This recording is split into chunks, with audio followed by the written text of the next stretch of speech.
The next episode now happened when a good friend from the US, John from Missouri, he is coming probably mostly twice a year to us, to Vienna. He loves the city.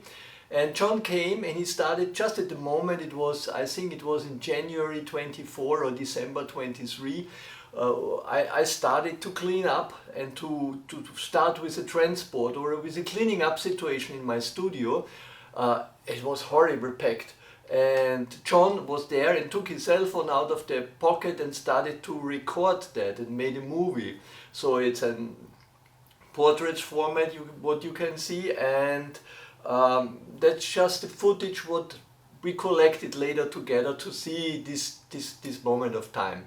And still at this moment, I had no idea in which direction it developed later. And a little bit later, you can see John.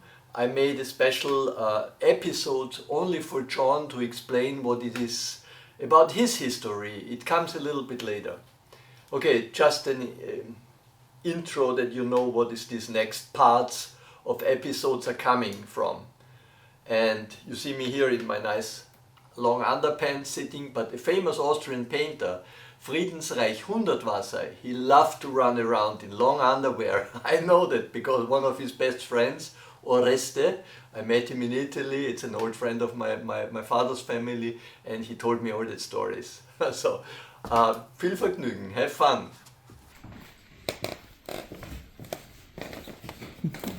Good.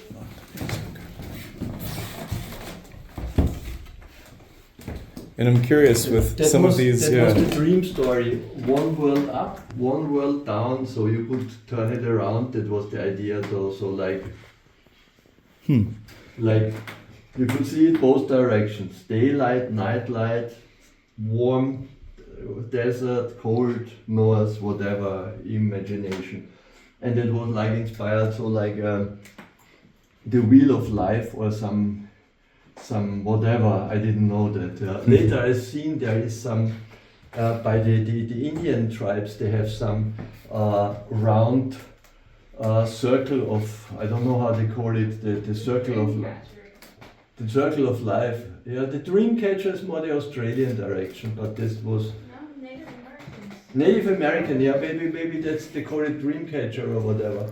It was for me so day and night. I think it has the title day. Nacht in dir, Tag in mir. The title is Night in you, Day in me. That's the title. Yeah. And it's interesting that some of these are much more concrete with imagery and symbolism than some of the more abstract. Is this? Yes. Did those dreams feel more clear to you in a sense, or what? No, I think that the dreams are very similar, more or less, but it is more that a kind of expression. Sometimes I thought this is important to make it simple and clean and clear to transport the message of that, and other ones. I think a lot of the more abstract ones had been more an emotional dream situation to transport the emotion of the colors. How did I feel coming back from that dream? That was more in a kind of abstract atmosphere in the dream. And when it was very, very clear and concrete, then I started to put in, this was very clean. I wanted to transport it very clean here. While, for example, this one, there is also dream stories. Yeah, there's also a dream story, but there I just wanted to transport what I have seen fast. Yeah, there was not so important every detail. That was symbols. I've seen the house with the cross or whatever that is, the church or none, or an antenna. I don't know what it is. And I've seen a figure like that, like a young child, and then it was just a moment. And the animal. This is maybe a snake or whatever, and they had two round light balls or colored balls above their head in my dreams. Also this person had the ball, this light ball energy on top of their head, of their life form, and that was very clear in the dream to see. So I thought this is I have to transport that in a way. That is a fast story of that. And here it was more, I want once to make a painting in the symbolism of day and night. You can turn it upside down, both included in one painting. Somebody interesting. So we have here. Yeah, that's interesting for me. I have no idea how you do this. Okay, we have a painting like this one. Is a little bit upside down now, and there must be something happened that this is a thick oil painting, but something happened that there. I don't know what happened. Somebody scratched it. I had that twice in my life. When I sold a big painting in that way, and one day an insurance company who bought a big painting came to me and said, we have a problem. 2-3 years later, the cleaning lady with the broom had been so inspired with headphones and good music, and he was such a swing, and he full crashed through the painting with the end of the broom. And it was similar like that, and they brought it back to me and I overworked it. I mean, the overworking method is you have from the back side to bring new canvas on that, and before you do that, it's oil painting on the top side, so there is no problem if it gets wet, because the oil is not in a way losing the color by water. Yeah, that is. I mean, I'd be quite sure there are professionals that can restore paintings much better, like you would restore a Da Vinci or whatever, or a Bruegel, but it's my own painting and I have the luxury to do it my own style. But important is that the canvas gets wet around, because it, you see there is a little cave or a curve, but it spans that out. It spans that out because wet gives the whole story a new tension, and then when it dries, it straightens. But before we do that and dry that, It doesn't have to be with gesso like an underpainting to do that, just water works. the water is only necessary here to span the whole, to get the thing flat. Sometimes the same happens like this here, without that it is broken and has no crack, but it happens the same thing with no crack, but it is a kind of, in German we call it eine Delle. It's a, I don't know the English term. A wave, kind of? A dent. A dent. dent, yeah. And when we have a dent, we have to go to the dentist. And But I mean, don't you have to do something to stretch the piece you're attaching? no, I'm not stretching this piece, because when it dries, it shall be, the repairing happens anyway at the end from the other side. But if I don't glue that back together, or whatever you would say, then the problem is, by transport or by whatever, the scratch can go further on, and that is to avoid. And I take a simple glue. There's nothing more to do. You can always do that later. Outside around, that's the first part. With the water, you see that's a little bit anyway liquid.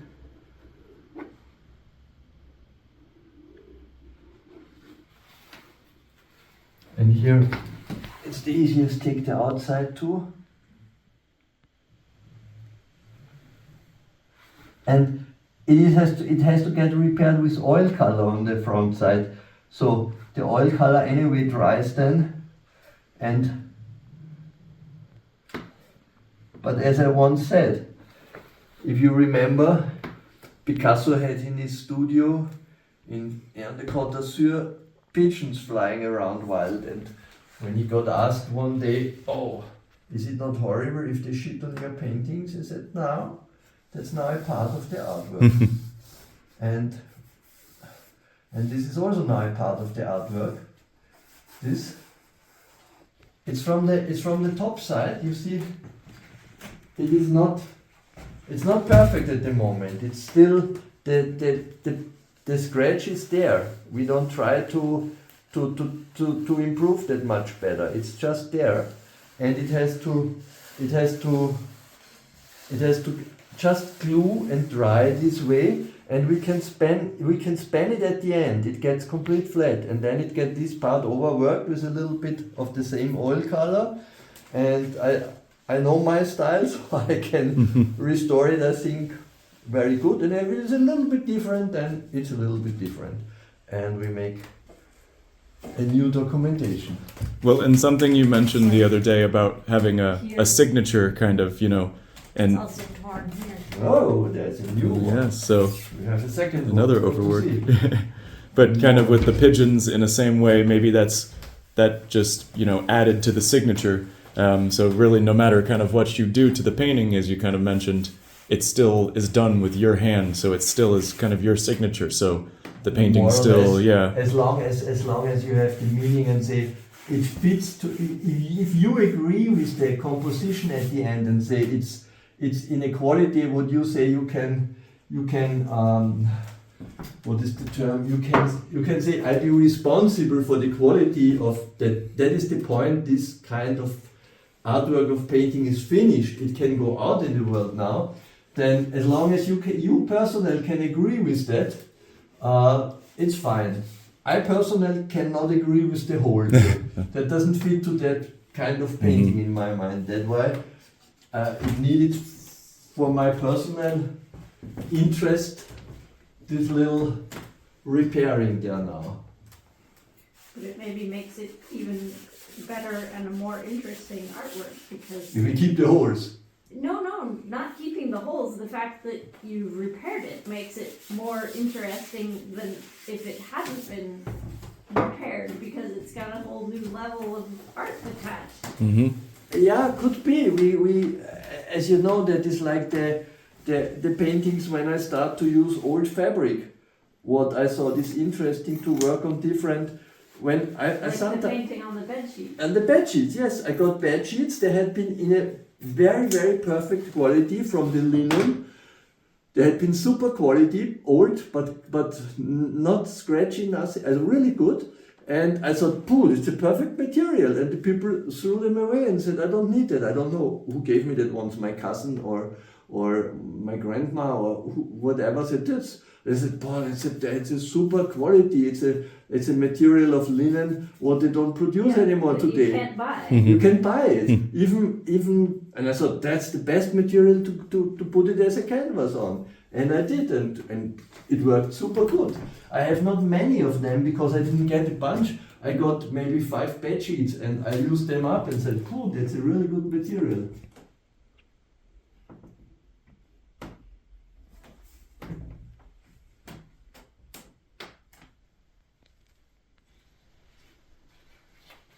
Want somebody to hold it out from the No, it's wall. fine. It's fine. I scratch it so in. You see that goes a little bit further up here. I have to do it from both sides because then you see the hole is there. It's nearly a little bit dirt coming out. But that we wash away, that's not the problem. It's oil, the painting, and it dries. It must not even be perfect, but it stays super good. And now take the sponge and clean a little bit that black part here. What is there scratched, and the rest get painted away. Okay, that is easy to clean. And that's it. No, it's just I did so a little short documentation pictures that I know there is something to find later. Before you start the small one, you want to look at the back room and Yes, make sure all the rest of the big ones are Yes, we go to the unfinished. room. I think there is in the big room there are two small long ones. I think I would prefer we pack them now there. on the main wall. We can go. You The little ones you have is to easy. look. There were small long ones in here, but you already got No, those. there is also two small long ones. I didn't see that. We have to move this direction.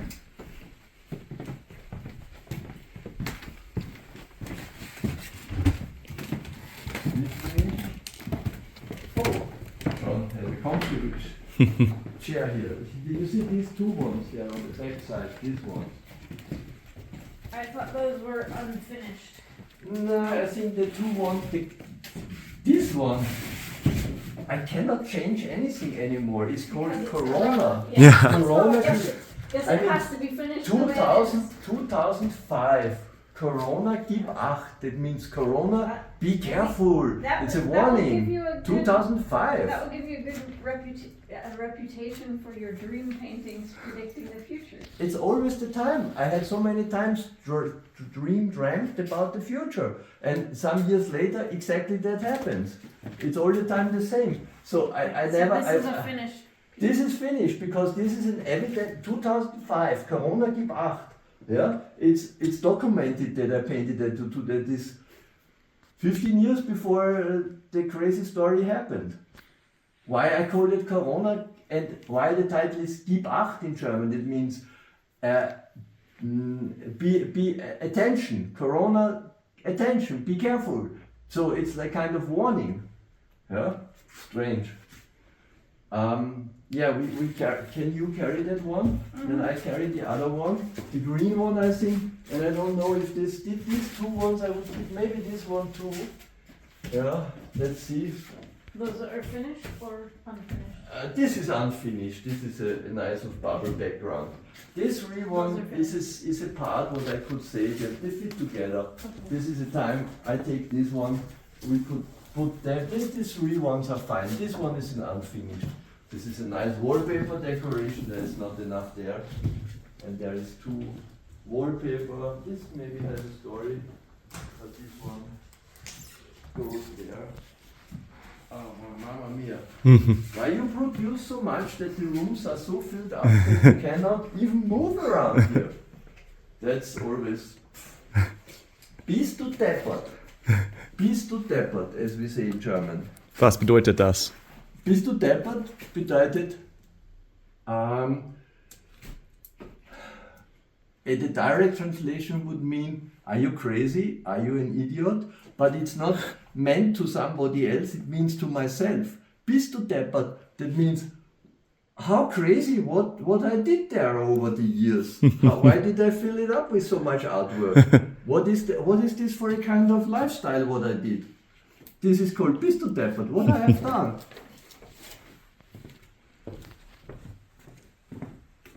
But luckily, I didn't get a sculpture like my grandfather and my uncle. They had much more tons of stuff to deal with stuff. If you had, friend of mine is a sculptor. They need space. They need storage space of hundreds of square meters to keep them stuff.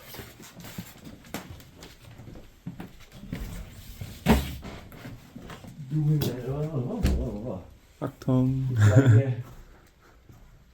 Like It's a travel. yeah.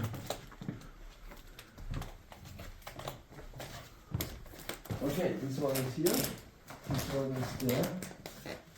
So, upside down. There. This is this. This is the right direction. Yeah, I remember. This is like, the idea was this is like kind of a body cell or whatever, and this was the bad guy. Careful, there's something coming in and goes out and sprays out and kills the cell. This is single cells, and this is the bad guy who comes in and jumps in, and this guy is able to go through the cell has a wall or a skin outside, and this is safe, but this thing was able to go in and cut out through the walls of the cells. And this was, what was the name again of this? Corona gib acht. That means Corona, be in attention. Corona could be danger. And when did you make this? 2005. Wow. You see it on the backside. Here is the title, 2005, Corona, gib acht, it's a German saying, yeah. I wrote acht comes from, it's the number 8, or gib acht means, Achtung is attention. Gib acht means be attent or attention, there could be something. I had no idea what it means, but it was just a feeling of, and this is the symbol always, what technique it is. This is an Ö, that means oil, a slash, L is linen, is canvas. Öl auf Leinwand in German, Öl auf Leinwand. I have if I have another technique, then sometimes it's a T on L, that means tempera on canvas, on Leinwand, tempera auf Leinwand. This is translated tempera on canvas. L is Leinwand, Leinwand is canvas in English. And this is always my short form, the symbol, what it means. If I have a paperwork, then I write something Ö/P, that means oil on paper. Or I have T on P, that means tempera on paper. Or I have A, that is acrylic on paper. And sometimes it's an M. M means mixed media on canvas and on paper. This is the key, what is always written on the back of the artwork, that you know what kind of technique it is. Because 20 years later, I forget it. I don't know what I definitely used up for that. But that means oil on canvas. Yes, you make a lot of art, so good to be able to remind. Don't ask me what the blue means. Why blue? Is this the color what heals it? Is this the color of danger? Is this the color what drink blue colors and you get healthy? I have no idea. I don't understand the meaning. It be just the producer.